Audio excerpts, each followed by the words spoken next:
This is 5 reasons why we hate the Stark VARG.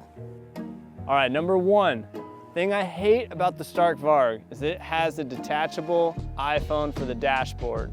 Just give us a hard-mounted dashboard that hooks up directly to the bike so I don't have to fiddle with logging in, connectivity, or knowing if I have the phone with me and it's charged.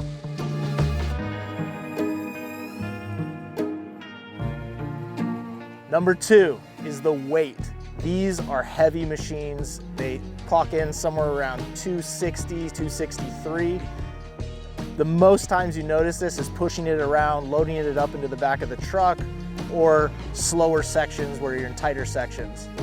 Too heavy.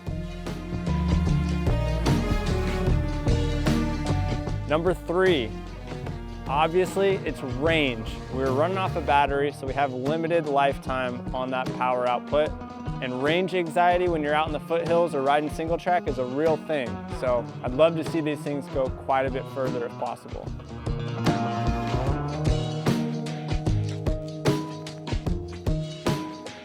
Number 4, the cost. The price tag on these things out the door at full retail is probably around $14,000 to $15,000, which is a lot higher than your top of the line Works Series 450. And number 5, I wish these had some sort of traction control modulation for silty hill climbs or rocky, gravelly hill climb areas where I've noticed a little bit of traction control would be incredible. So those are the 5 reasons why we hate the Stark VARG.